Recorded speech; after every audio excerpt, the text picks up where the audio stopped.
Olá, estamos iniciando a gravação do nosso primeiro podcast Backstage Salas Brasil. Para mim é uma satisfação enorme começar esse trabalho, iniciar mais esse projeto. A gente está muito animado dentro do Salas Brasil de poder iniciar essa nossa nova trajetória, né? Em tempos de mídias sociais, de redes sociais, de muita exposição de vídeo. Estamos nós aqui agora também tentando iniciar esse projeto, né? E é uma satisfação também quem hoje eu vou trazer de convidado, que é uma pessoa muito especial para o Salas Brasil, ou talvez posso dizer um dos mentores, né, do Salas Brasil, me ajudou a construir a empresa lá atrás, em 2010, quando o Salas Brasil começou. Então, muito interessante poder, passar dos 10 anos que a gente está junto nessa parceria, agora poder entrevistá-lo nesse novo projeto. Estou aqui hoje com o Volney Faustini, que é consultor do Salas Brasil, um dos mentores nossos, consultor de mercado, atuando nas empresas. E eu quero, Volney, primeiro te agradecer o fato de você estar aqui com a gente, sempre junto, ajudou também nessa ideia do podcast, e vai ser um prazer também falar um pouco do evento que você teve aqui conosco, né? Já que Backstage, essa ideia do nome, é uma ideia de falar um pouco dos bastidores do evento, do evento dos nossos clientes. A gente sempre teve essa vontade, sabe? De poder mostrar um pouco como o cliente chega, qual a ideia do cliente quando ele vai construir um evento, o que ele está esperando, qual resultado ele obteve, né? A expectativa que ele armou, o que a empresa pensava antes e depois do evento e tal, né? E construir o evento desde lá da empresa, do cara do marketing, das pessoas, até chegar na gente, tem um processo que eu acho que o cliente acaba não contando, isso fica dentro ali das quatro paredes da empresa, né? E acho que a gente vai ter histórias bem bacanas, bem legais para poder mostrar como funciona e talvez inspirar outras pessoas também a fazer eventos, né? De mostrar dificuldades, de mostrar as dores da construção e depois os prazeres e os resultados, né? Então, foi com essa proposta, com essa ideia que a gente chegou até aqui, né? E eu lembro que, acho que há uns meses atrás, quando você me procurou e falou, Oswaldo, preciso fazer um evento, eu falei, pô, seja bem-vindo, né? E aí, vamos até aproveitar os seus dois lados, né? O lado de consultor, de criar um pouco, de ajudar as empresas a se desenvolver, e eu sou uma delas, né? E também contar um pouco desse novo desafio aí que você se propôs a fazer, né? Dessa sua ideia nova, que é barato, como sempre, as coisas que você faz. Então, bem-vindo aí, meu amigo. E hoje é dia do amigo, né? Vamos até aproveitar para falar. Bem-vindo ao Backstage. Desejo sucesso para nós e acho que estar contigo é sempre um talismã aí de sorte para nós. Que bacana. Oswaldo, eu que agradeço pelo convite, né? Te conheço realmente há mais de 10 anos, tenho acompanhado todo o processo do Salas Brasil e realmente aqui é uma terra fértil para realmente você plantar coisas novas, e Salas Brasil tem essa pegada inovadora. Não vamos falar que é disruptiva, porque a gente vai usar a disrupção em outro sentido. Mas, de uma certa maneira, essa inovação, essa quebrada de paradigma, tem muito a ver com Salas Brasil, e eu me sinto muito em casa, porque eu não fiz só um evento agora, pós-pandemia, né? A gente transita nos ambientes de Salas Brasil já há um bom tempo, né? Eu acho que você está de parabéns de iniciar, de tomar a iniciativa, de criar esse backstage. Tem uma pegada interessante, porque o backstage também é um front stage. Ou seja, não só a gente está à frente da câmera para o público, né? Como também serve de inspiração para quem vai vir aqui fazer um backstage para depois fazer o seu evento, o seu treinamento. E eu acho que o momento da pós-pandemia é um momento de aprendizado, porque quem diria que a gente estaria passando por essa revolução toda essa mudança, transformação em todas as áreas, né? E a pandemia simplesmente antecipou muito daquilo que a gente achava que estava lá no futuro, na verdade já está aqui, né? No aqui e no agora. E falando um pouco já sobre isso, eu lembro que quando a gente estava na pandemia, o que a gente mais escutava dizer era de que, principalmente o nosso mercado, talvez um dos mais afetados, se não o mais, né? Afetados porque a gente trabalha com aglomeração, né? Justamente o que não podia fazer. E as pessoas, muitas pessoas chegaram a mim, a você, e diziam, olha, se reinventa aí, filho, vai fazer outra coisa, porque mercado de eventos acabou. Quantas pessoas não falaram para mim, olha, esquece, quando você acha que uma outra pessoa vai sentar de novo com uma outra pessoa ao lado no auditório de 1.000 pessoas, de 500 pessoas? Esquece, né? E eu dizia, olha, sei, mas isso me parece um pouco fatalista demais, né? Acho, mas ninguém sabia muito bem o que dizer. Assim que a pandemia se estendeu e que ela começou a tomar, que a gente começou a se acostumar, infelizmente, com ela, foi ficando mais claro para mim de que, ao contrário daquilo que as pessoas diziam, a pandemia não ia trazer esse comportamento fatalista para dentro dos espaços, né? O ser humano precisa se encontrar, né? É impossível. Se isso acontecesse com eventos, aconteceria com todos os outros mercados, né? Então, era muito estranho essa ideia fatalista. Mas as pessoas estavam com medo, na verdade. As pessoas não estavam prevendo nada e nem querendo te atingir. Elas estavam com medo. Todos nós estávamos, né? O que eu percebo hoje falávamos disso agora há pouco, né? Nos bastidores. O que eu percebo hoje é que, cara, eu vou até dizer uma coisa meio forte, nada mudou, né? Nada mudou. Eu vejo no comportamento dentro do auditório, dentro do backstage, eu vejo no comportamento nos lugares onde eu vou, mas agora falando de eventos, o comportamento das pessoas, ele é rigorosamente igual. O que nós tivemos que fazer internamente foi se reinventar. Esse é um dos processos, você acabou de dizer, né? A gente acelerou o processo de mudança por necessidade, né? Hoje, se você encontrar um auditório, uma sala de eventos, ou um espaço qualquer que não esteja equipado com essa tecnologia, ele está obsoleto, né?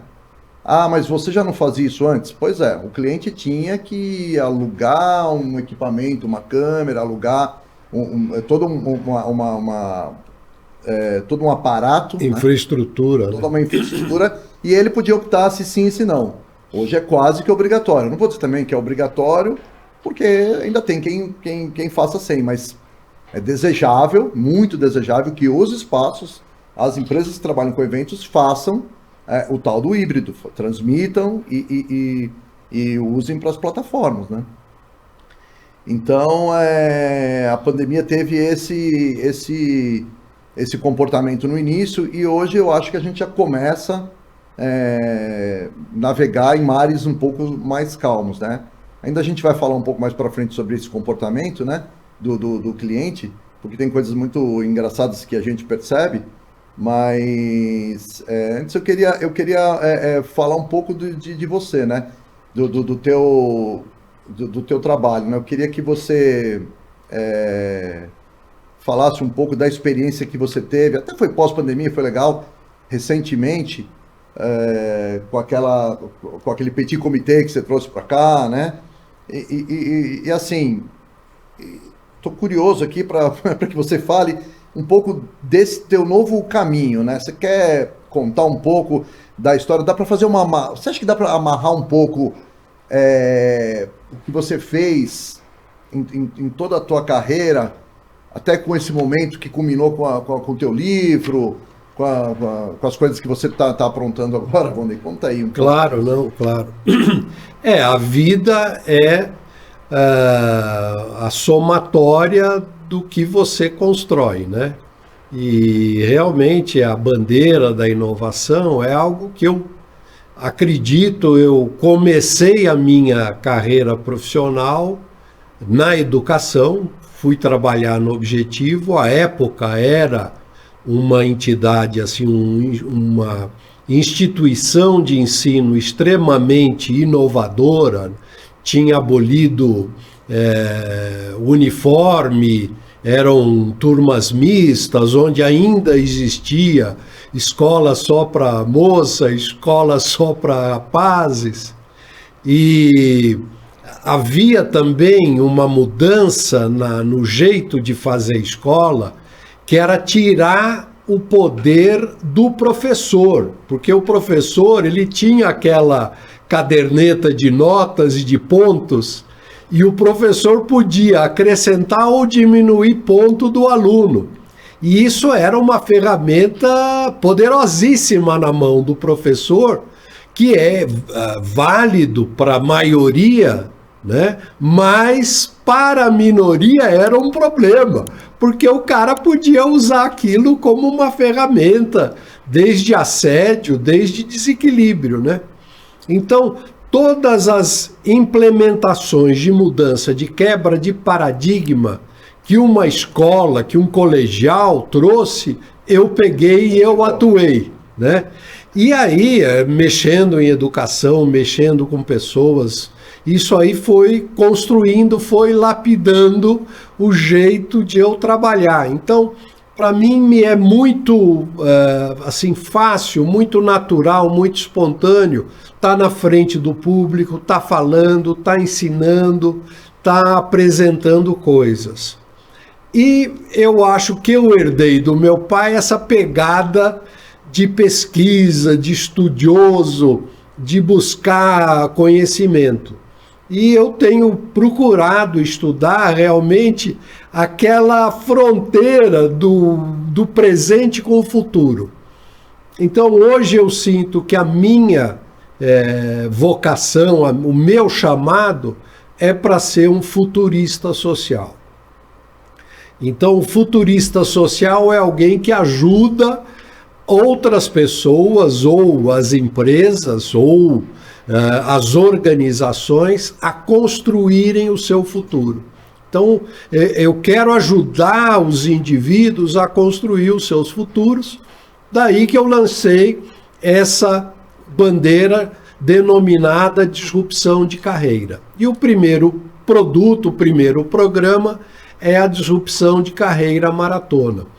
E aí foi muito legal, porque a gente usou a atuação de infraestrutura do Salas Brasil para a gente fazer um evento que era uma espécie de grupo focado para afinar e agitar o que é esse programa de disrupção de carreira. Deixa eu contar uma coisa aqui para vocês. O Volney, bichinho é tão louco, que ele falou assim para mim uma vez: Oswaldo, eu vou fazer um trabalho para uma construtora, e é um trabalho um pouco diferente. Eles estão precisando fazer o lançamento de vários condomínios, etc. tal, né? E eles me pediram uma ajuda para conversar. Agência, eu lembrei. A agência pediu uma ajuda para eu conversar com o pessoal da construtora e tentar convencê-los a entender de que a gente precisa usar outro tipo de mídia. Falei: como assim, Volney? Ele falou: não, porque é assim, ó, os donos da construtora, eles são da época das antigas, né? Então o pessoal estava acostumado Anúncio em jornal, anúncio em revista, distribui panfleto, distribui não sei o que lá. E fazer telemarketing. Fazer telemarketing, etc e tal, né? E a agência queria implantar já ações de mídia social, de rede social, de disparo de e-mail marketing naquela época, E eu não tô, e o cara da agência falou assim para você, eu não tô conseguindo conversar com os caras, porque eles não entendem a minha língua. E aí quem foi lá? Volney Faustini. Volney chegou lá e teve que fazer esse elo, né, do meio de campo entre o que era futurista, moderno para os caras, né, e tentar encaixar essa história. Lembro até hoje, quando você me convidou para ir lá conhecer o showroom, que eu cheguei numa sala e vi aquele monte de moleque com os computadores, mandando mensagem, fazendo foto dos corretores, postando no WhatsApp dos caras. Estavam começando, né, aquelas coisas da rede social, não sei o quê. Falei, Volney, que porra, que monte de molecada é essa? Tudo falou, ó, contratei 10 moleques, tudo 19, 20, 21 anos de idade, eles todos aqui na rede social, a gente fez aquele estúdiozinho, os caras vêm aqui, fotografa, o corretor faz uma graça, não sei o quê, põe o WhatsApp dele, case, né, maravilhoso. Case, aquilo já era é um pouco do teu perfil, né, Volney? É um pouco do perfil, porque, gente, é o seguinte, o Volney é um cara que consegue trabalhar bem o lado antigo, do lado... O microfone mais para cá, a técnica mandou. O Volney é um cara que consegue... Italiano é fogo, cara, os caras ficam batendo no microfone, volta. O Volney é um cara que consegue trabalhar muito bem esse lado, viveu um pouco, assim como eu também, né? Vivemos o analógico e vivemos o mundo digital, né? Mas convencer algumas empresas e fazer com que as empresas entendam trafegar no mundo, principalmente na transição, né? E algumas empresas ainda estão... A gente está sempre em transição, né? Mas... Direto. É uma característica sua, né? Fiz esse parênteses que eu...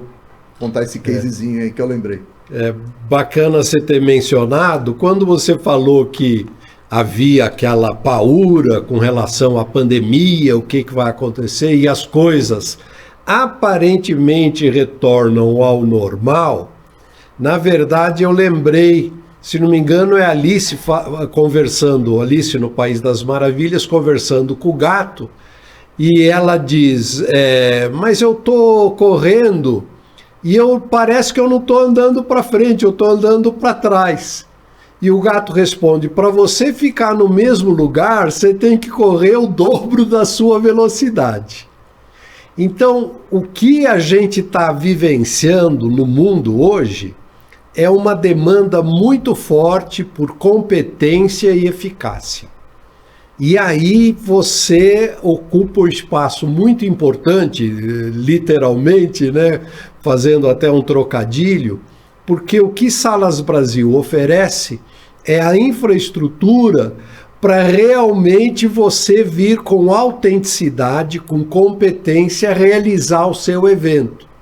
Então, antes da pandemia, até tinha espaço para um evento que teria como propósito só reunir a turma.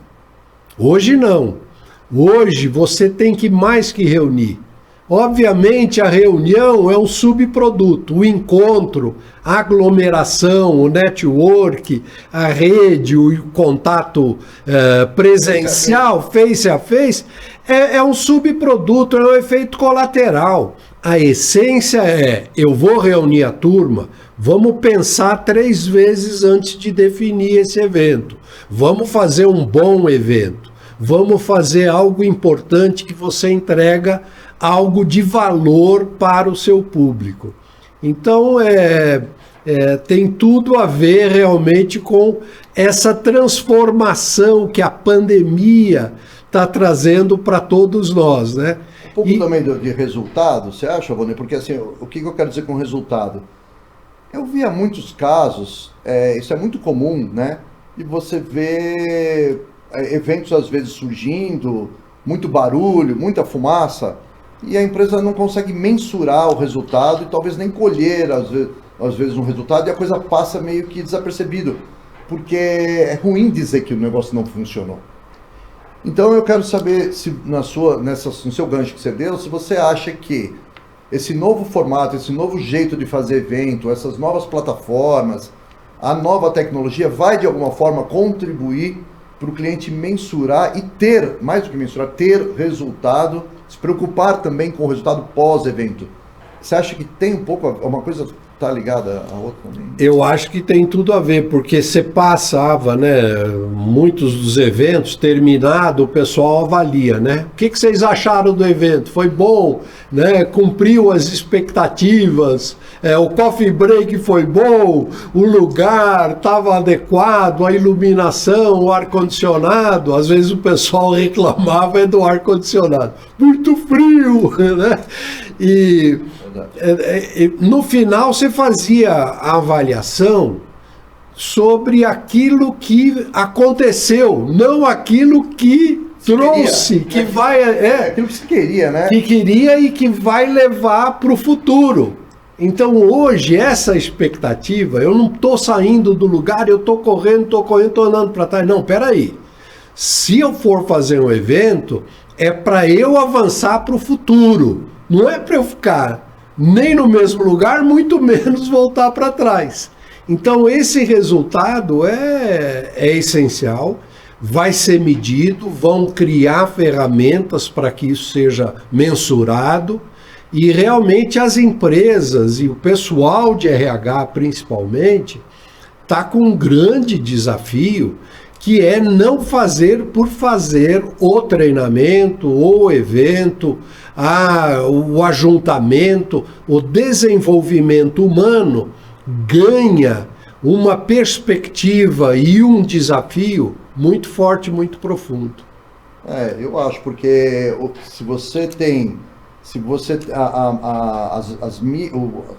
a tecnologia que se implanta hoje dentro de um evento, ela veio para contribuir. Eu acho que ela vai colaborar com os resultados esperados, né? E a gente vai deixar um pouco de sair daquele mundo das intenções e um mundo mais superficial, sabe?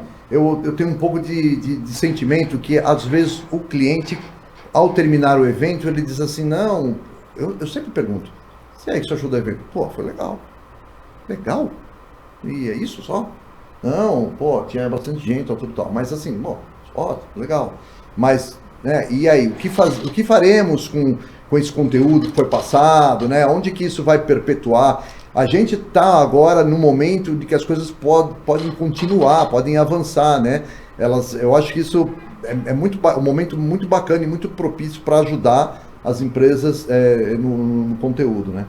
Eu queria que você agora falasse também um pouco do tema que você falou que é interessante, né? Disrupção de carreira.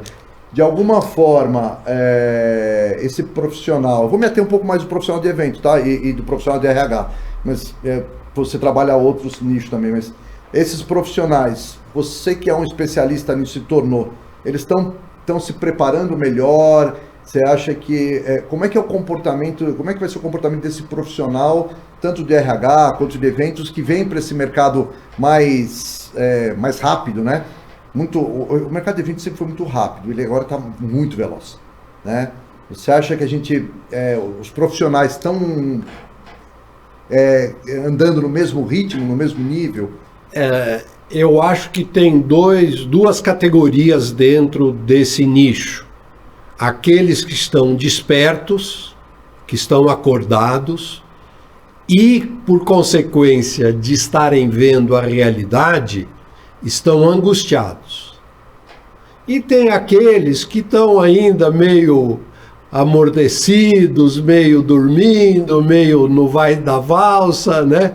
E, na verdade, quando a gente vê, né, estão ficando para trás. Então é muito, muito importante essa angústia, porque é o que vai promover a criação, a criatividade, aquilo que a gente está falando, a reinvenção, a disrupção, fazer algo inovador.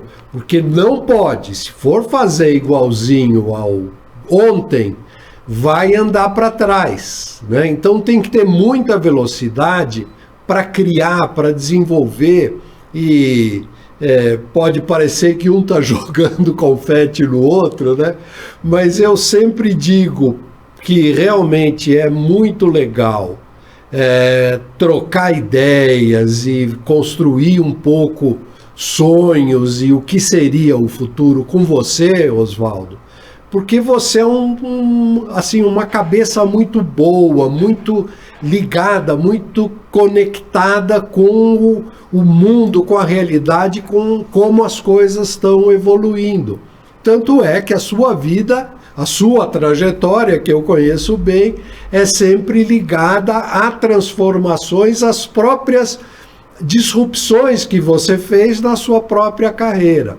Então, quando a gente tem essa pegada de o que eu posso reinventar, que paradigmas que eu vou quebrar, aonde a gente vai tentar coisa nova, o que nós vamos criar de novo, isso aí traz a diferença por completo nas atividades, nas responsabilidades dessa galera, o RH e o cara de evento. O RH tem uma chamada complementar, um desafio complementar, que o cara precisa de toda forma entender ou ter mecanismos para fazer esse mesmo despertamento na sua equipe, na galera que ele indiretamente é responsável.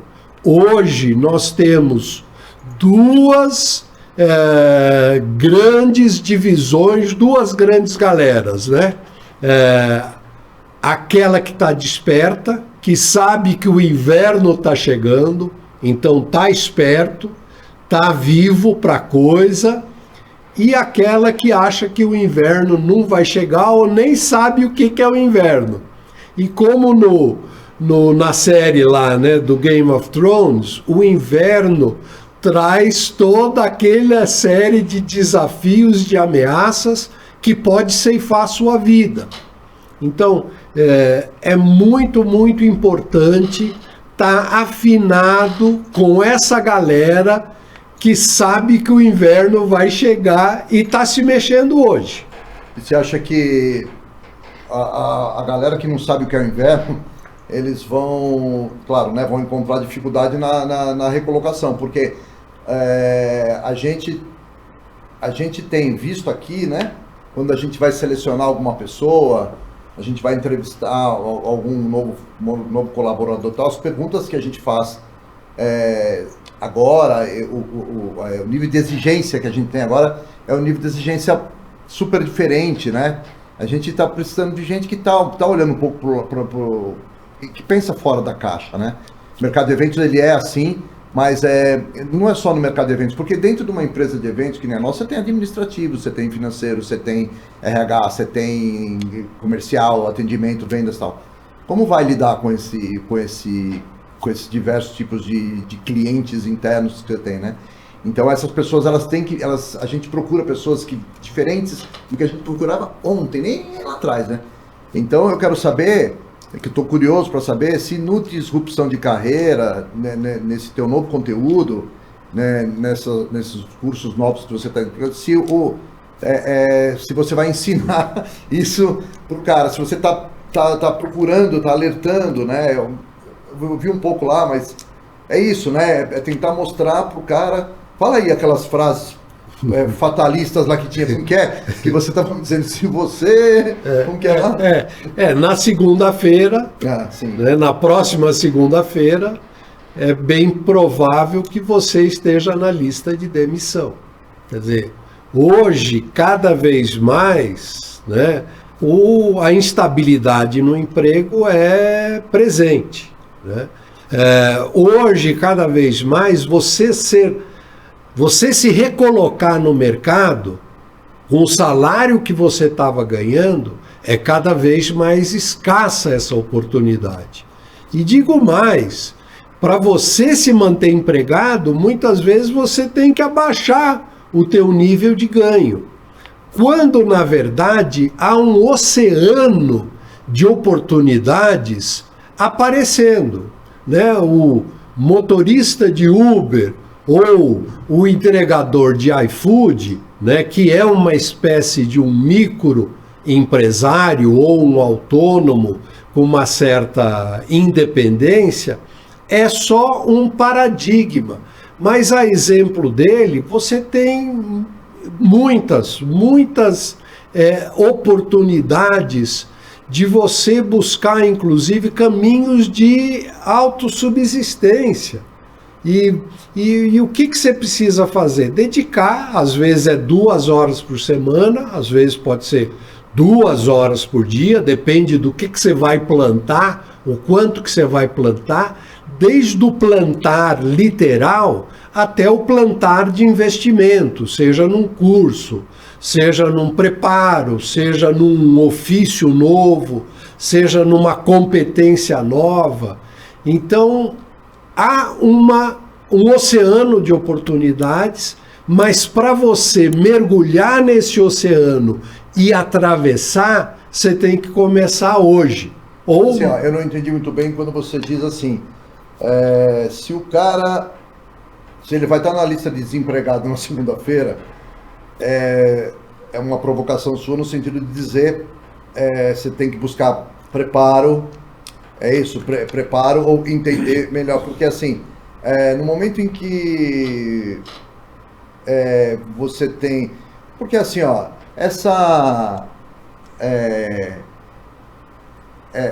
iFoodização do mercado, né? Uberização do mercado, de certa maneira muita gente vê isso como um lado ruim da história. Porque há uma precariedade no empresa, precarização da atividade. Então, eu estava querendo entender se fazer disrupção na carreira tentar olhar para o fora da caixa, né?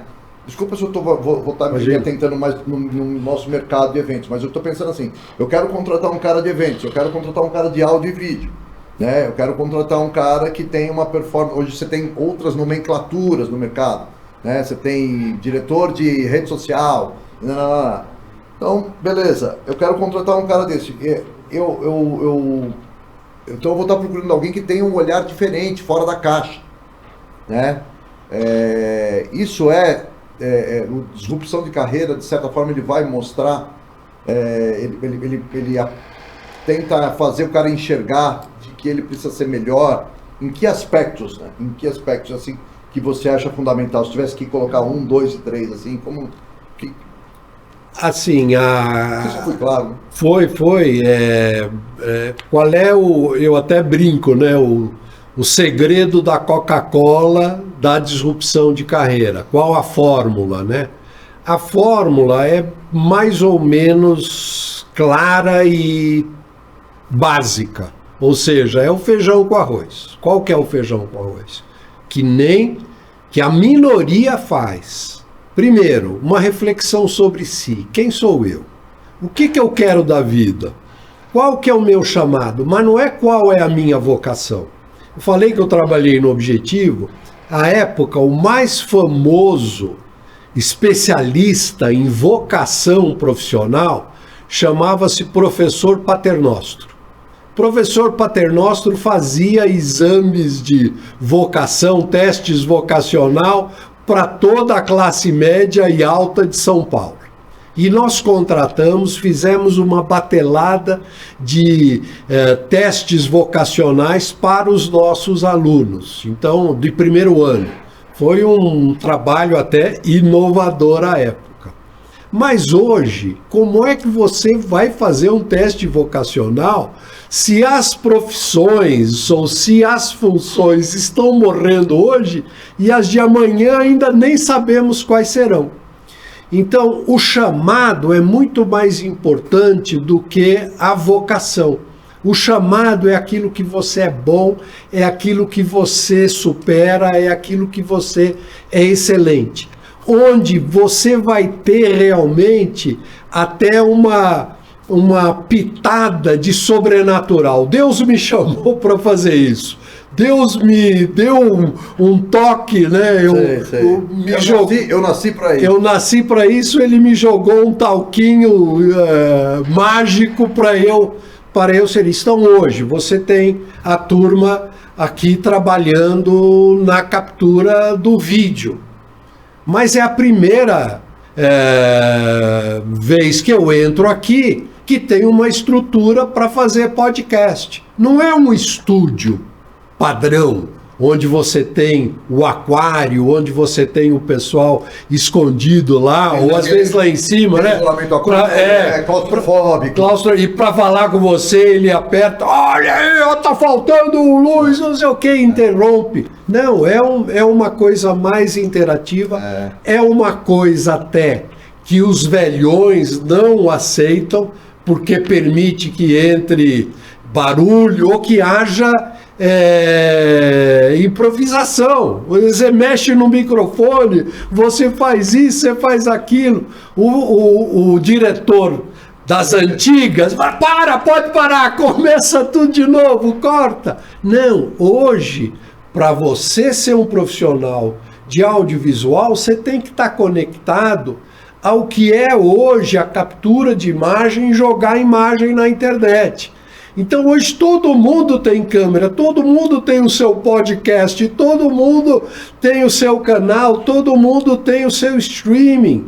Então é uma outra configuração. E se o profissional, daí você falou, será que ele vai sair da caixa?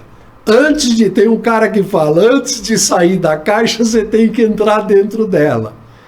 Eu faço muita consultoria para empresas, você sabe, eu vou nas empresas, às vezes são coisas básicas, mas nós temos que trocar essa funcionária. Não é uma boa recepcionista, não é um bom vendedor, não está operando de acordo com as demandas. Então, antes de mais nada, tem que ser competente, tem que estar comprometido, tem que estar realmente mergulhado na sua responsabilidade no seu trabalho, senão não serve. Tem um meme do professor Cortella, fala assim, você não precisa ser o melhor entre todos, mas você tem que dar o melhor de si. E é verdade, quer dizer, as pessoas não entram dentro da caixa no sentido de que não estão dando o melhor de si, estão cumprindo tabela, estão fazendo por fazer, são zumbis dentro de uma empresa. Bom você falar isso aí, eu queria te perguntar uma coisa, aproveitar a sua visita. O jovem é menos ou mais comprometido do que o menos jovem? Eu estou perguntando isso porque assim, a gente tem nas empresas hoje diferentes perfis, né, de pessoas de faixa etária, né? Então, eu já escutei falar dos dois jeitos, né? De que o jovem veio sem compromisso, de que ele é extremamente como fala? Volátil e supérfluo, e descompromissado. E eu sei que você defende algo, na verdade você tem estudado algo diferente, né? Pô, aqui o microfone mais pra cá, que eu já bati nele de novo. Aqui pra cá, pra mim. Tá bom? Eu tenho visto que eu sei que você tem um pensamento, um estudo, na verdade, um pouco diferente disso, né? Então eu quero entender, porque nós temos uma galera jovem aqui, dependendo como for, a gente até muda hoje. já assina a cartinha.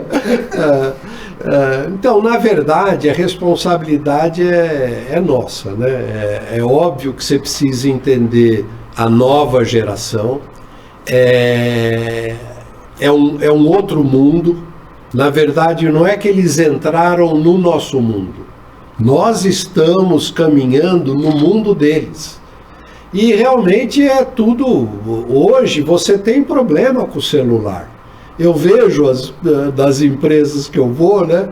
Mesmo a moça da limpeza, ela passa por você e você vê que o celular dela está no bolso de trás.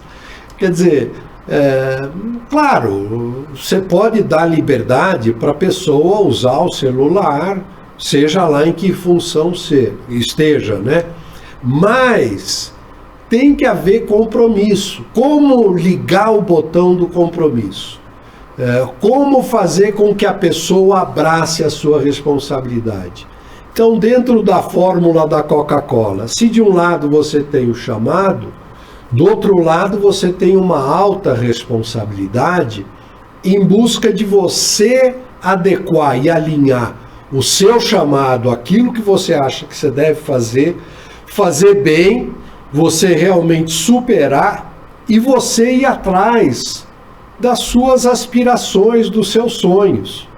O seu sonho não pode ser ficar numa boa, só postando foto no Instagram. Você tem que buscar o porquê disso, qual é o sentido disso, qual é o significado daquilo que você faz, até da sua própria vida.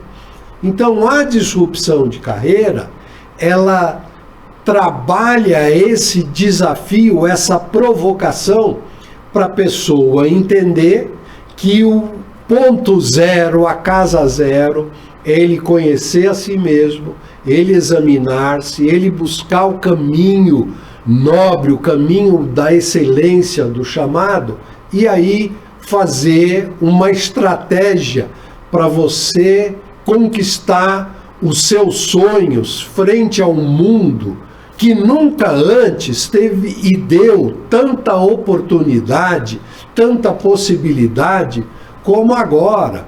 Você vê as coisas malucas que existem, que você fala, mas existe isso? É só você dar uma olhada na internet, né, no YouTube, você vê hobbies e coisas que o pessoal inventa, que é simplesmente algo que você não imaginava que existia, né?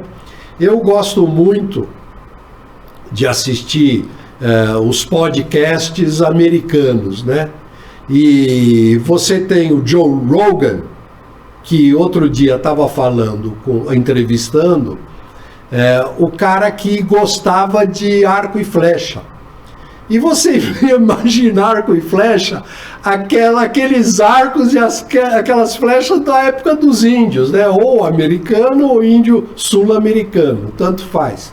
Mas não, e hoje um brasileiro, faz acho que um mês, ganhou uma prova mundial. Você vê a capacidade do cara, o nível e o aparelho, o equipamento. Eu vi nas Olimpíadas alguma coisa também, que nas Olimpíadas tem, né? Então hoje, mais do que nunca, você tem aí uma gama de coisas que você pode entrar, que você pode caminhar, que você fica até angustiado, falando, será que eu vou ter anos de vida suficiente para poder experimentar um pouco de cada? Mas eu fiquei com uma dúvida aí, sobre o negócio da faixa etária.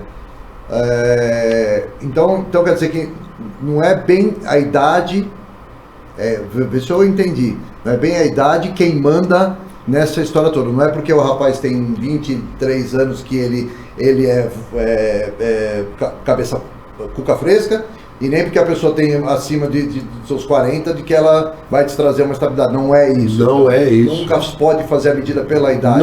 E não pode generalizar. Você tem grandes talentos, né? E o que você tem nesses grandes talentos de 19, 20, 21 anos são competentes e extremamente arrogantes. E tropeçam na sua arrogância. Então, às vezes, a arrogância não permite que entre num determinado recinto ou numa determinada roda. Então, para diminuir apesar da competência, para diminuir essa arrogância, talvez precise alguns anos, se é que um dia vai, ou levar umas boas porradas da vida. Entrar numas crises e tal, para o cara poder aprender. Agora, objetivamente, como lidar com as novas gerações, ou a nova geração, novíssima geração. Né? Para você lidar, você tem que saber os botões que motivam, aquilo que estimula, aquilo que é valioso para eles.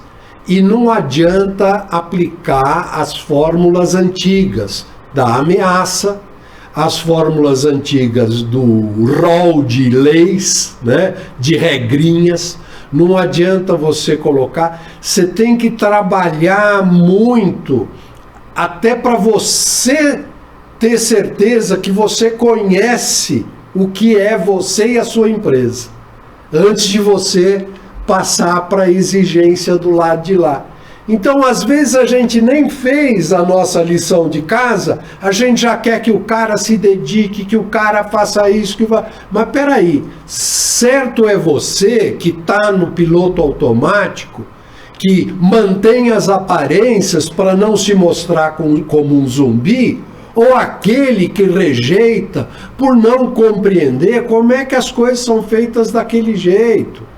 Por que que as coisas são assim? Por que que tem que ser desse jeito? Será que não tem um caminho melhor? Quer dizer, o caminho do hackeamento, quando você vai usar um aplicativo, né, ou vai usar um sistema, ou vai buscar uma alternativa, uma solução, esse hacker, né, que é o estilo jovem de hackear, de aprender por si, de não depender dos outros, os mais velhos não têm. Então você tem que respeitar isso, você tem que compreender isso. E aí buscar os caminhos para que haja um equilíbrio. Porque, obviamente, você não pode agora deixar as coisas na mão do mais jovem sem que se saiba exatamente aonde se quer alcançar. Como também não se pode achar que, do jeito que a gente fez anteontem, ontem e hoje, vai ser possível aplicar amanhã. Então quer dizer que é uma mistura aí, né? Mas eu percebo que é mais a empresa que tem que saber um olhar. Isso me dá uma certa sensação de que o RH cria uma responsabilidade ainda maior, né, na hora de se fazer as contratações e até continuar gerando o estímulo dentro da empresa, o olhar. As pessoas estão mudando, então, né, o ser humano. O ser humano. Então, porque assim, que o ser humano muda, quem tem filho pequeno sabe, né? Os filhos pequenos já vêm com chip novo, né? Mas o que eu estou dizendo é o ser humano que se introduz na empresa, que vem com esse DNA diferentão que você está dizendo, eu acho que ele foi ali rotulado pela sua leitura. Agora eu estou começando a entender, como se fosse uma terapia aqui. A gente rotulou aqueles rapazes, né, de pessoas efêmeras e que de alguma forma não estão muito focados. Esquisitas demais. Eles não estão entendendo o que se passa. Eles não estão entendendo. Não é que nós não sabemos explicar. O que é isso tudo aqui, né? Esses caras querem mandar, não sabem mandar. Isso aqui dizem que tem que ser feito assim, mas eu acho que não é, porque eu já estou vendo que pode ser feito assado, né? Então é um pouco isso, não? Totalmente. É isso, então, que... Só que eu não sei por onde que vamos, né? Por onde vamos? Então, como vai para fazer para... Você tem filhos em idade escolar. E a gente, às vezes, até brinca, né? Como que era a nossa época de idade escolar com a idade escolar dos nossos filhos. Quer dizer, a multiplicidade, né, de novidades, de coisas, de informação, né? Tem não sei se tem base científica, mas fala que um jovem de 7 anos, ele tem mais acesso à informação do que um rei, um monarca do século XIX, né? A vida toda o cara de 7 anos então é covardia. Confiar, né? É covardia. Eu acho que tem um fundo de verdade aí. Então é covardia. Agora, nós sabemos que eles estão dando certo. Os seus filhos, os meus filhos, hoje já tenho netos, eu sei que eles estão dando certo. Quer dizer, a escola, os pais, as outras atividades que estão, a família, estão encaminhando esses jovens de uma forma positiva, saudável. Só que a gente tem uma dicotomia, porque quando chega na empresa, a gente pega a máquina do tempo e volta para 1980, 1970, lê aqueles manuais e acha que tem que fazer, tem organograma, temos que fazer descritivo de função. Deixa eu te perguntar uma coisa, mas assim, fazendo o papel do advogado do diabo, o know-how da pessoa mais experiente, né, do cara que viveu. Eu tô aqui na empresa de eventos, falando, esses moleques não sabem o que é um evento amanhã depois, o que esse cliente vai pensar, vai fazer amanhã depois, se ele fizer isso. E ele tem razão, porque ele tem know-how, ele viveu, ele vive a experiência, ele tem experiência que deve ser levado em consideração, claro que deve, né? E ao mesmo tempo, você fala de arrogância, falou aí do jovem arrogante, né? Que é uma característica de alguns, claro, não de todos, mas se o jovem, isso eu percebo muito na rede social, na maneira de ver, o jovem acha que as coisas também são muito fáceis, como é abrir um aplicativo, né? A vida não é assim, né? Então, assim, há um choque dentro da empresa quando o cara chega achando que tudo é fácil e ele, com arrogância ou às vezes com uma certa soberba, não vê que o fulaninho tem know-how e também porque deve entender. Então esse choque, que eu acho que é um desafio seu com a disrupção de carreira, com os seus cursos, talvez os seus cursos vão poder ajudar um pouco esses profissionais a se recolocar, e do profissional do RH, né, que dirá o psicólogo, que vão ter que fazer com que essas coisas entrem nos eixos. Eu digo para você que a gente percebe um conflito nas empresas. É muito conflitante. Muito. É muito conflitante, porque o jovem não tem muita tolerância, é uma característica de quem é jovem, né? Não tem muita tolerância, fala, esse velho, não sei o que e tal, eu quero fazer o negócio acontecer e tal. E o cara que é um pouco mais experiente, né, ele sabe que aquilo deve ser feito step by step, porque temos isso, temos aquilo. O cara tem um 360 na cabeça dele, né? E aí, como resolver? Porque isso para mim é um paradigmaço. É um super paradigma, é um paradoxo, e aí remete até eu uso no programa de disrupção de carreira maratona uma pegada do Fitzgerald, que ele diz o seguinte, e aí é o grande desafio para quem está em posição de liderança hoje. O sinal de uma inteligência de primeira grandeza é conseguir reter na cabeça duas ideias antagônicas e lidar com elas sem ficar louco. E nunca antes, e não é o Lula falando, nunca antes na história da humanidade, nós tivemos uma situação de duas origens diferentes entre gerações. A minha origem é de um imigrante digital. E a origem dos meus filhos, da galera mais nova, é um nativo digital. E aí tem uma série de componentes sociológicos, antropológicos, que faz com que realmente você tenha duas situações extremamente distintas, diferentes, concebidas de uma forma totalmente à parte. São antagônicas. Como lidar com as duas coisas sem ficar louco? Tem que trabalhar essa inteligência de primeira grandeza. Esse é o grande desafio dos líderes e é o grande desafio de quem tem um empreendimento, de quem precisa cruzar as próximas 2 décadas. Então quer dizer que o que você aconselharia um empresário que está nos ouvindo a fazer, porque ele já, até pela sua fala aí agora, ele já percebeu de que o negócio não é fácil. Como lidar com esses dois? O que você aconselha ele fazer? Qual o botão que ele tem que ajustar? É o botão do RH? É o botão do treinamento? De certa forma, aonde é que ele vai ter que colocar essa galera toda para sentar, para conversar, para rever os seus conceitos, tanto A quanto B? Porque ele quer continuar, né? Mas é claro que cada um tem sua competência. Dentro da empresa, nossa aqui, vamos falar aqui do nosso setor, né? A gente está lidando com a garotada que veio e tal, e quer mexer na rede social, e quer fazer o híbrido, e quer fazer os eventos, e quer fazer o negócio acontecer. E nós temos também os dinossauros, que vem com aquela ideia de que calma lá, não sei o que, a coisa não é bem assim, vamos devagar, tal tudo, né? Onde mexer na empresa, você que está se tornando um especialista nesse assunto também, de futurologia, para que a empresa perpetue, né? Que você...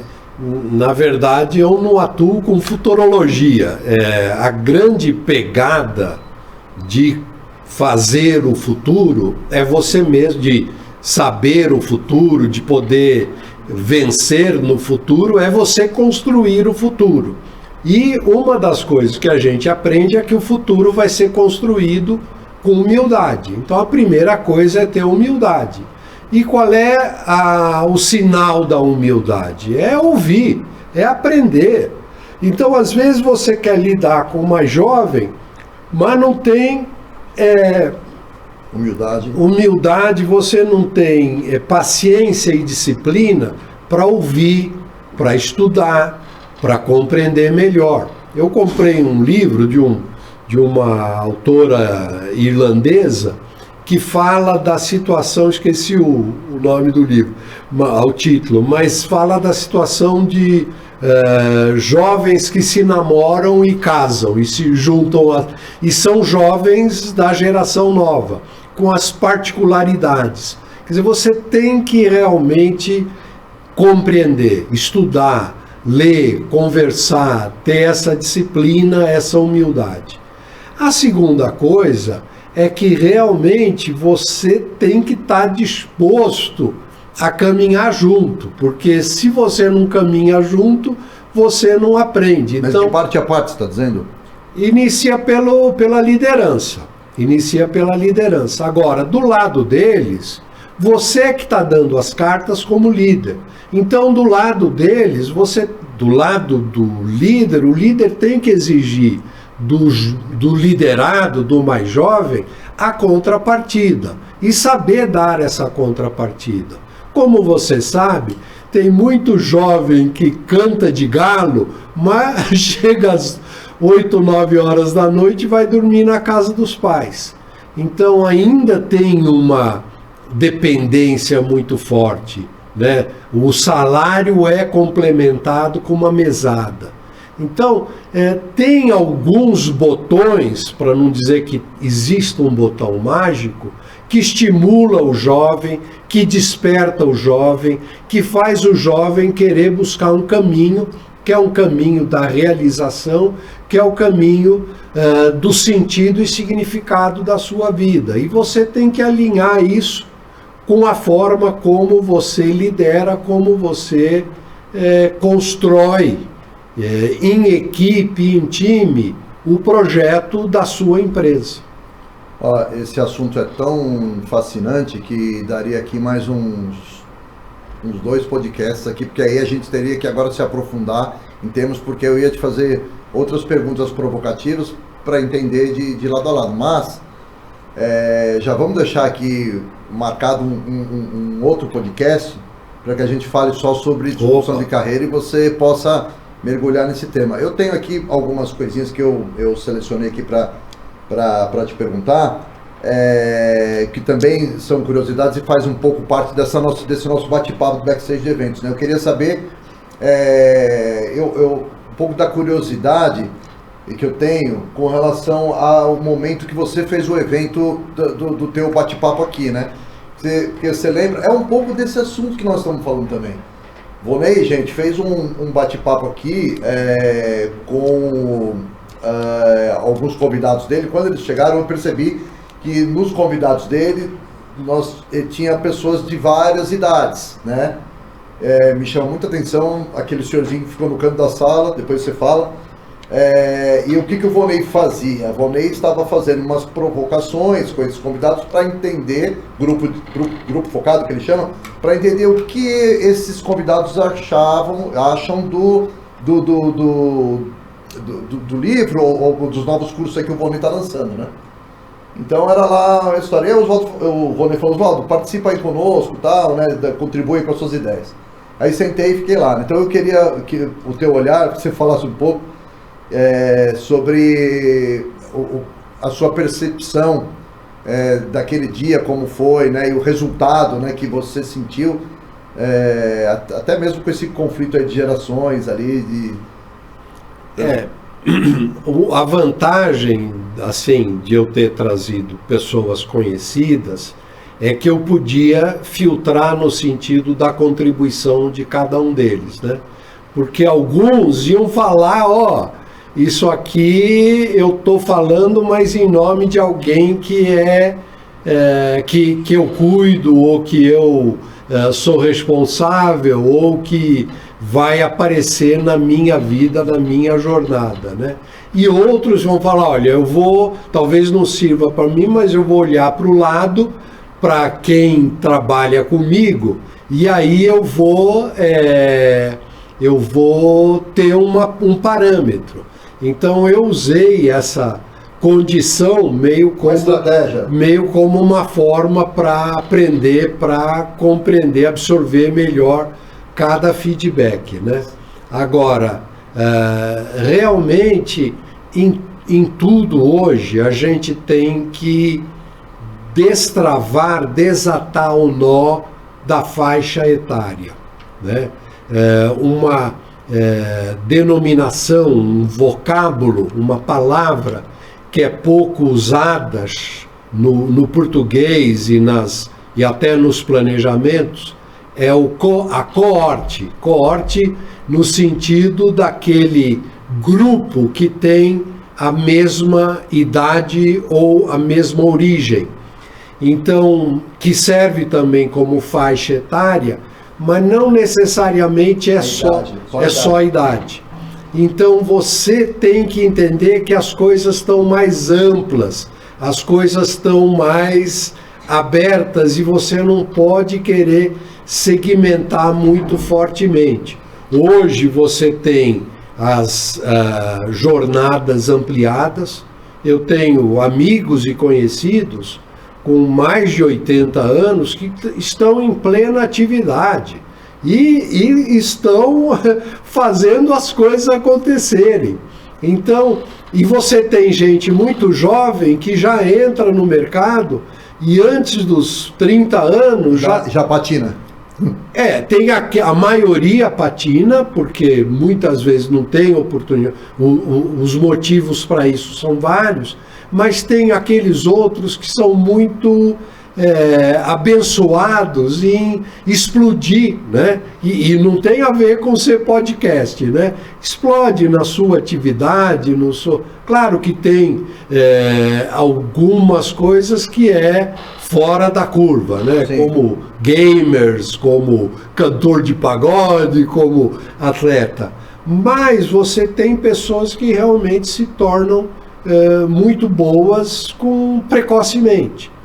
Então, você tem que respeitar essa largueza, a avenida onde trafegam os talentos, ela é muito larga. E se você achar que ao fechar você vai achar melhor, você está enganado. Você não fecha pela idade, você não fecha por outros motivos. E foi legal o resultado que você teve ali, porque você fez, eu vi bem como você conduziu, né? Primeiro, assim, eu queria saber de você, a escolha que você teve no evento de fazer um grupo, sei lá, com 10 pessoas, né?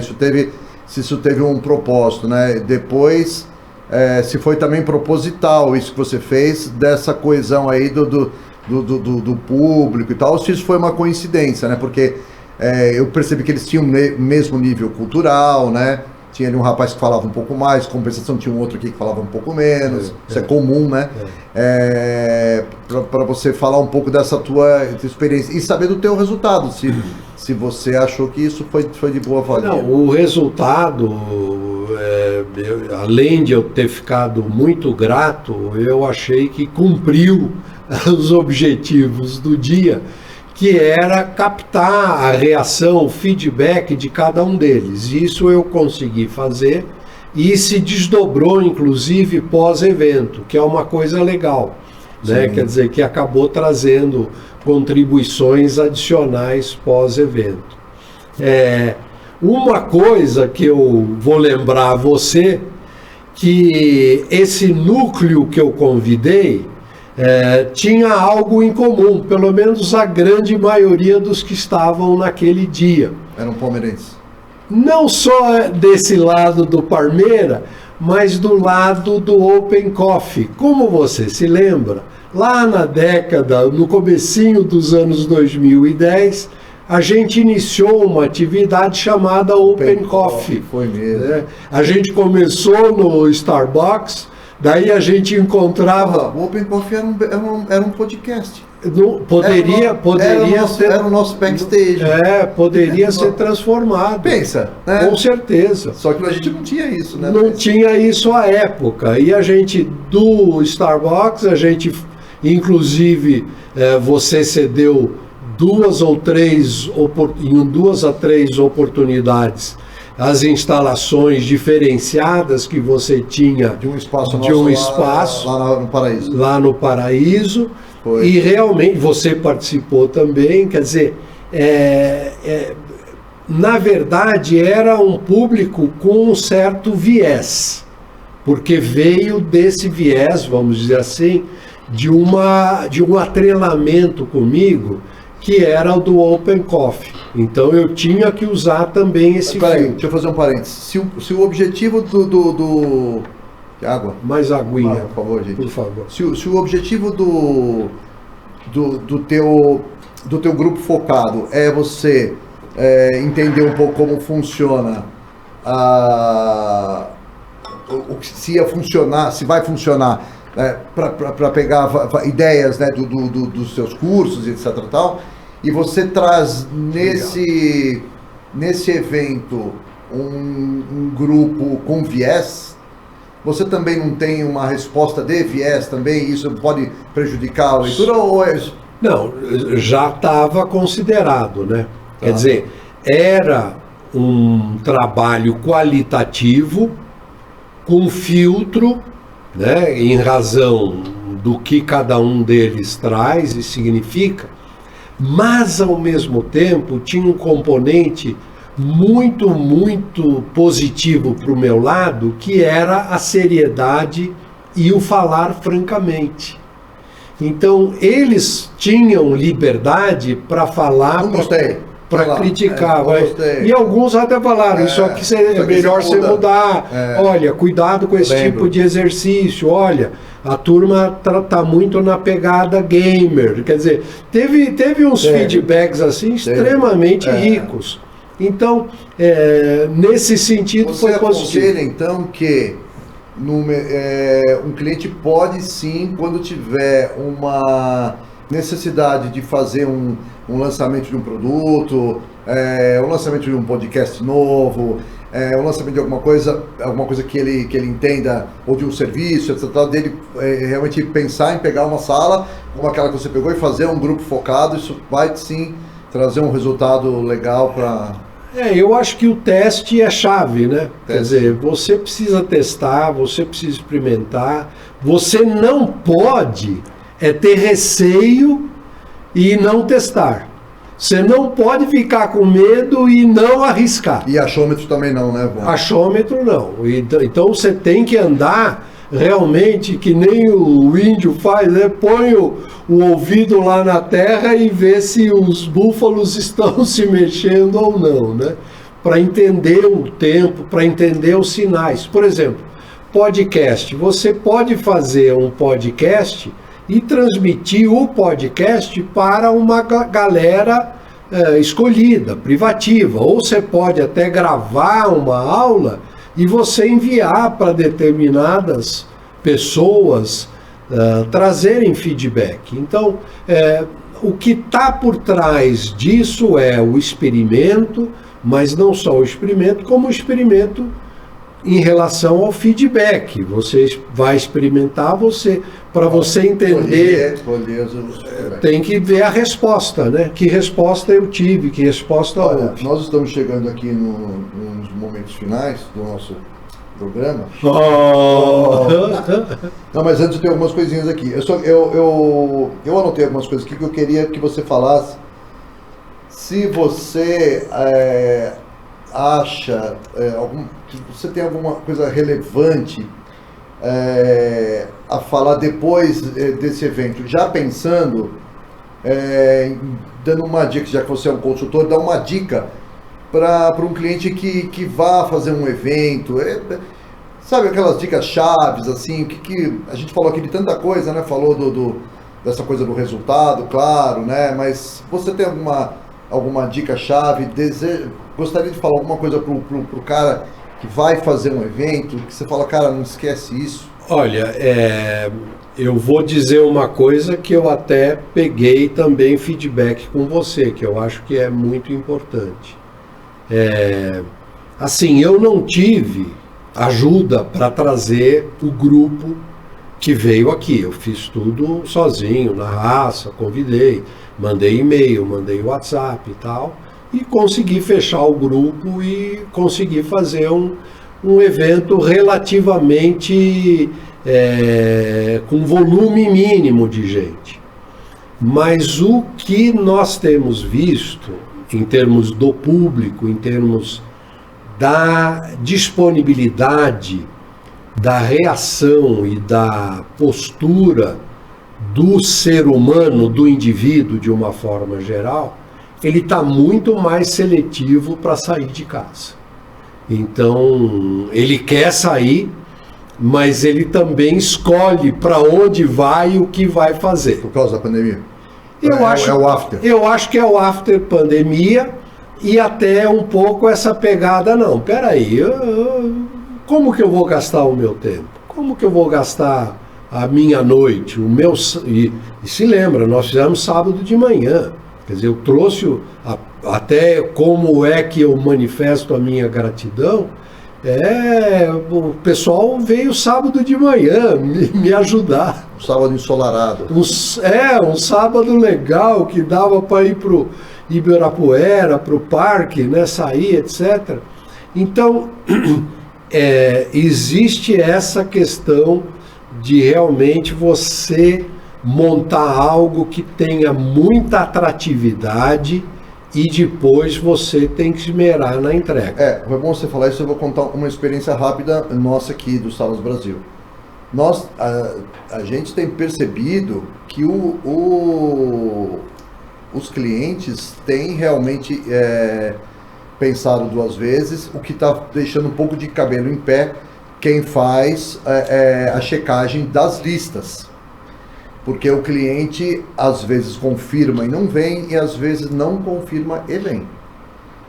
Isso já acontecia? Sim, mas tem acontecido com maior frequência. Principalmente quando você liga uma câmera e diz para o cara que você também vai transmitir. Aí você dificulta ainda mais a decisão dele. Então é necessário tomar muita coincidência com a checagem, com as listas. Tomar cuidado. Tomar cuidado com as listas e rever isso. E não contar muito com aquela quebra famosa ali de 20% a 30% da lista, porque às vezes esse número tem subido. E às vezes ele tem descido. Mas como assim? Você não está me dando nenhum parâmetro. Nós estamos nesse momento enfrentando essa dificuldade das listas. Lembra do RSVP? Sim. O cliente, as telemarketings daquela época ligavam e selecionavam, olha, foi confirmado 235 pessoas na lista. A gente já sabia que 180 vinha, entendeu? Isso não é mais certo, né? Então nós estamos com essa dificuldade, que vai um pouco de encontro ao que você estava falando. Aí tem um bate-bolinha aqui, umas perguntinhas, tipo os programas legais. Eu me senti super importante. Eu queria que você desse agora, senhor Volney, uma referência para você como pessoa. Pode ser profissional, pode ser pessoal, mas prefiro que seja profissional. Assim, na questão da disrupção de carreira, eu pesquisei bastante. E hoje, assim, duas pessoas que estão no meu radar e que tem muita carne, tem muito conteúdo, tem muito insight. Um é o Clay Christensen, que foi professor de Harvard, né? Um cara que jogou basquete, tinha 2,6 metros, né? Infelizmente veio a falecer o ano passado ou retrasado, mas ele é autor do Dilema da Inovação. E ele trabalhou muito forte essa questão da inovação. E a pegada dele é mostrar que as empresas, é a famosa, né? Isso serve para as pessoas. O que fez você chegar lá não são os mesmos fatores que vão te manter lá no alto. Então você tem que reconstruir, inovar, o seu jeito de ser e de se reinventar. E o outro cara é o Mitzenberg, que é o cara que falou que o planejamento estratégico morreu. Isso já há uns 30 anos que ele vem falando sobre que a estratégia, em suma, a estratégia não é um plano. Então hoje, você não pode fazer simplesmente um plano de futuro. Você tem que fazer uma estratégia de futuro. Você tem que ter uma coisa planejada, mas isso não é garantia de que a sua estratégia é a melhor estratégia se você ficar amarrado ao seu plano. Um dos componentes da estratégia é a flexibilidade, é a mudança, é a correção de rumo. Então esses dois caras têm me ajudado e são referência para mim. Legal. Muito bom. Você tem algum arrependimento? Músicas... Arrependimento, assim, no sentido grande, eu acho que não tem. Talvez alguns dos meus projetos eu poderia ter lançado mais cedo, né? Eu fiz um trabalho de pesquisa das gerações e eu talvez poderia ter lançado mais cedo, no sentido de não ter gasto tanto tempo, porque o tempo que eu gastei e eu acho que é uma característica minha, para fazer uma coisa muito bem feita, não produziu tanto resultado. E eu tenho uma explicação. Hoje, na cultura brasileira e corporativa, está tão impregnada as terminologias americanas que você, quando você traz algo que está contextualizado com o Brasil, que está contextualizado com a nossa realidade, ele fica meio sombreado. Então eu poderia ter feito menos e ter tirado o pé antes da hora. Então se tem uma... Não é que eu sou perfeccionista, não é isso. Discrimina os conteúdos nacionais? Não é que discrimina, é que ele é levado em razão do mercado. Você tinha antes o famoso press Gillette, né? Que cortava reportagem e replicava. Hoje você tem isso com os conteudistas que buscam assuntos nos sites americanos, europeus, traduzem e colocam como sendo uma coisa consolidada, um fato verdadeiro, né? E aí, deixa eu só dar um disclaimer, né? Não é que eu me considero perfeccionista ou que eu... Não, eu fui burro. Eu devia ter percebido, sai dessa, vai para outra, deixa isso, o que você fez já é o suficiente, né? Parte para outro, você vai trazer mais contribuição. Então, até para não ficar uma impressão de arrogância da minha parte, eu fiz um trabalho. Tão perfeccionista. Eu já estava mastigando o mingau. Eu podia ter parado e ido para outra, né? E aí agora eu queria saber de você o seguinte: em meio a tudo isso que a gente falou, qual que é o teu olhar para esses próximos semestres? Aqui está na minha colinha que é próximo ano, mas nós vamos falar agora segundo semestre, né? Claro que nós estamos tentando dirigir um pouco para o mercado de eventos e o cenário do mercado de eventos é um cenário otimista.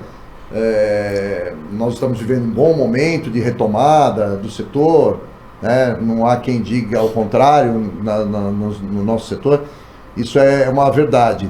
Mas você tem algum olhar que você pode, que você queira falar, assim, como é que você vê o segundo semestre e já um pouco do próximo ano, vai? Assim, no setor de eventos eu vejo extremamente promissor, porque houve um represamento, então há uma demanda, não reunir por reunir, mas há uma demanda porque as pessoas, hoje você tem uma gama de celebridades, de especialistas, de professores que entraram no radar nos últimos 3, 4 anos e que ninguém nunca viu presencialmente. Então você tem, de um lado, esse tipo de demanda, você tem também uma demanda muito forte para consolidar os aprendizados, né, na pegada do desenvolvimento humano.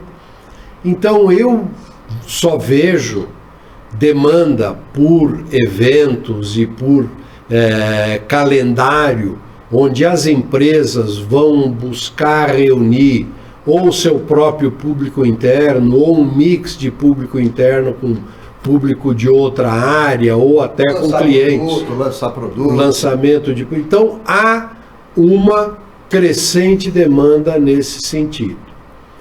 Nós temos 2 fatores que são extremamente relevantes no segundo semestre: a eleição, sem sombra de dúvida, a campanha atrelada à eleição em si, né, porque a eleição vai ser um dia só, ou 2 dias, e você tem a Copa do Mundo, né, que vai acontecer em novembro. Então, isso vai puxar também uma demanda por correria na marcação, no uso do calendário, no uso racional do calendário. Sim. Então isso vai ser extremamente positivo, extremamente saudável. O que eu posso dizer do futuro é que pouca gente está falando sobre ele. E isso é muito ruim. Nós deveríamos ter, até em termos de evento, nós deveríamos ter eventos só para falar de futuro, só para trabalhar, que não se trata de futurologia ou de chamar nomes, claro, sempre ajuda você pegar alguém que é especialista como um futurista, o cara que estuda o futuro. Mas é importante também... Para onde vamos, é isso que você está falando? Para onde vamos, tal, trazer tendências, novidades, mas é importante você trazer a percepção das pessoas e fazer as pessoas começarem a olhar para frente. Porque o pessoal não olha para frente, o pessoal vai levando, né? Deixa a vida me levar. Sim. E não se preocupa com o amanhã, não se preocupa com o futuro. Então vamos fazer um evento de futuro. Para finalizar, Volney, eu quero que você deixe aqui uma mensagem para alguém que esteja começando no mercado que esteja começando, não é começando no mercado de eventos, que esteja querendo planejar um evento, né? Eu acho que isso é uma mensagem mais legal. Você, pensando agora para o seu lado técnico aí. Então, a gente já falou algumas questões, né, de olhar para o evento em termos de algo que realmente seja relevante para o público. Mas eu acho importante realmente trabalhar a questão do planejamento. Eu acho legal fazer um planejamento pensando fora da caixa, com criatividade. Tem muitas, assim, você pode colocar componentes, assim, que são detalhes, às vezes até bobos, parece superficial, mas faz toda a diferença da vida. E é muito importante a gente ter um olhar para o lado emocional. A gente parou de olhar para o ser humano como um ser revestido de emoção. E quando você planeja um evento, lembre-se de dar um toque de muita emoção, de muita sensibilidade, de realmente tocar a alma do indivíduo que vai vir aqui. Não um evento cartesiano com começo, meio e fim, com a lógica do conteúdo, mas com algo que traga emoção e revele a alma, tanto do público como daquilo que você quer transmitir, que você quer colocar na sua atividade, na sua responsabilidade. Cara, eu quero mais do que te agradecer, te parabenizar por essa aula que você deu pra gente, essas suas palavras. Foi muito bom estar aqui com você. Conversar com você para mim também é sempre um prazer, né? A gente já começou tantas coisas juntos, né?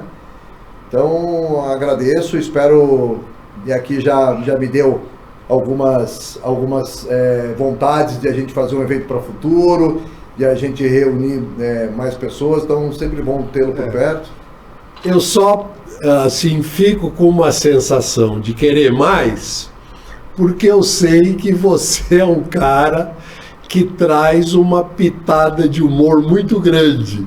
E quando nós dois, porque eu sou também meio palhaço, para não falar inteiro, quando nós dois nos reunimos, né, sempre há uma oportunidade de muita risada, de muito humor. Hoje a gente ficou meio travadão aí, porque tinha muita resposta. Os assuntos estão bem... Não, eu tive vontade de falar umas besteiras no meio. Falou aquela do Palmeiras, foi uma besteira, faça-me um favor. Se fosse do Corinthians, ainda valeria. Eu nunca sei como vai ser a edição depois disso, né? Ainda vai vestir, vou ficar com a camisa verde aqui. Ai, sou corintiano, hein? Disclaimer. Valeu, Vonei. Obrigado, cara. Até a próxima. Opa, obrigado. Eu que agradeço. Valeu.